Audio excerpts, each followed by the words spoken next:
અને ભુજની વાત કરીએ, જ્યાં લોડાઈ ગામમાં પાણીપુરી ખાવાને કારણે ફૂડ પોઈઝનિંગની ગંભીર ઘટના સામે આવી। લોડાઈમાં છેલ્લા 2 દિવસમાં પાણીપુરી ખાધા બાદ અંદાજે 70 જેટલા લોકોને ઝાડા ઉલટી અને ફૂડ પોઈઝનિંગની અસર થતાં સમગ્ર પંથકમાં દોડધામ મચી ગઈ। ઘટનાની ગંભીરતાને જોતા આરોગ્ય વિભાગની ટીમો તાત્કાલિક લોડાઈ ગામમાં દોડી આવી હતી અને સમગ્ર ગામમાં સર્વેલન્સની કામગીરી હાથ ધરી।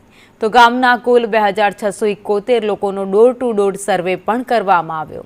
તો અલગ અલગ ટીમો બનાવીને લોકોની તબિયતની ચકાસણી પણ કરવામાં આવી। સાવચેતીના ભાગરૂપે વહીવટીતંત્ર દ્વારા લોડાઈ ગામમાં પાણીપુરીના વેચાણ પર હાલ પૂરતો પ્રતિબંધ લગાવી દેવાયો। આરોગ્ય વિભાગે શંકાસ્પદ પાણીપુરીના 6 જેટલા સેમ્પલ લઈને લેબોરેટરીમાં તપાસ માટે મોકલી આપ્યા। જોકે રાહતના સમાચાર એ છે કે છેલ્લા 2 દિવસમાં નોંધાયેલા 70 કેસ બાદ નવો કેસ સામે નથી આવ્યો। હાલ સ્થિતિ સંપૂર્ણપણે નિયંત્રણમાં હોવાનું આરોગ્ય વિભાગે જણાવ્યું।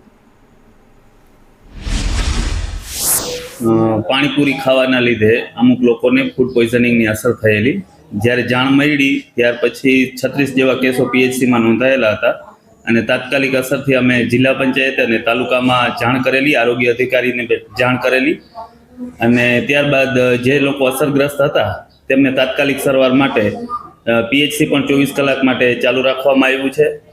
અને વધુમાં અમે જે કંઈ પણ ખાણીપીણીની વિક્રેતાઓ હતા પાણીપુરીવાળાને સદંતર બંધ કરી દેવામાં આવ્યા। ગામમાં પાણીપુરી ખાવાથી બહુ છોકરા મારે ખ્યાલથી 100 કન્યાણા થયો પેલા, એમાં મારો છોકરો ભેગો છે। મારા છોકરાના વીર આહિર છે।